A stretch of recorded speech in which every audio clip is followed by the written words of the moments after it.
Saudara-saudari, adik-adik, Bapak Ibu, para sahabat Tuhan Yesus di Paroki Santo Yosef Menteri dan di Stasi Santo Thomas Yegen, juga para sahabat Tuhan Yesus dimanapun Anda berada, berkah dalam salam semangat, sehat selalu, tetap berbahagia, dan senantiasa tekun berbuat baik. Marilah kembali kita belajar ilmu sejati pada hari Kamis, tanggal 23 Februari tahun 2023, hari Kamis sesudah Rabu Abu. Kita mengawali belajar ilmu sejati dengan berdoa. Dalam nama Bapa, Putra, dan Roh Kudus. Amin. Allah Bapa, pangkal dan tujuan kehidupan kami, terangilah hati dan budi kami dalam merencanakan pekerjaan kami. Dampingilah kami dalam melaksanakannya dan berikanlah rahmat-Mu untuk menyelesaikannya dengan baik. Dengan pengantaran Tuhan kami Yesus Kristus, Putra-Mu, yang hidup dan berkuasa bersama Dikau dalam persatuan Roh Kudus, Allah sepanjang segala masa. Amin. Para sahabat Tuhan Yesus terkasih, kita akan belajar ilmu sejati dari Injil Yesus Kristus menurut Lukas bab 9 ayat 22 sampai dengan 25.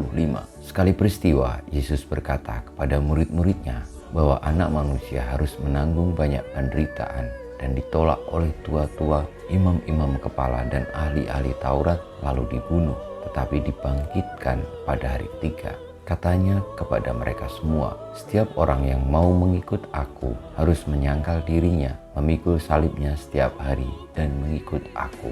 Karena barang siapa mau menyelamatkan nyawanya, ia akan kehilangan nyawanya. Tetapi barang siapa kehilangan nyawanya karena aku, ia akan menyelamatkannya. Apa gunanya seorang memperoleh seluruh dunia, tetapi ia membinasakan atau merugikan dirinya sendiri?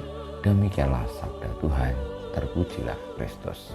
Para sahabat Tuhan Yesus yang terkasih, pada masa Prapaskah ini tentu sabda Tuhan Yesus yang kita dengarkan dari bacaan Injil tadi sangat relevan untuk kita renungkan dan kita laksanakan, kita hayati. Karena memang sejatinya dalam menjalani hidup harian kita dihadapkan pada pilihan-pilihan. Bagaimana hidup manusiawi seringkali membuat kita tidak mendengarkan suara hati nurani, karena suara hati nurani seringkali menuntun kepada kebaikan, kebenaran, namun hal itu justru secara manusiawi, secara duniawi tampaknya merugikan kita. Saudara-saudari yang terkasih, yang disabdakan Tuhan Yesus menjadi sangat relevan karena seringkali kebenaran itu tidak tampak menyenangkan dalam hidup ini.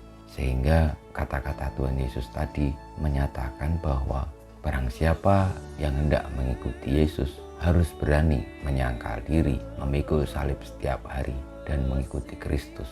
Dengan arti bahwa mengikuti Kristus itu mengalahkan diri, menyangkal diri, tidak menuruti keinginan diri sendiri, tetapi menuruti kebenaran. Kita memiliki kebenaran itu di dalam suara hati kita, nurani kita. Juga berani untuk memikul salib, artinya siap sedia bertanggung jawab memilih kebenaran, meskipun secara keinginan pribadi seringkali harus ditinggalkan karena demi bertanggung jawab melaksanakan karya-karya kebaikan. Lalu mengikut Yesus artinya apa? Berani untuk tidak dipandang dunia, berani untuk menjadi tebusan, menjadi kurban bagi keselamatan sesama, kebaikan dunia.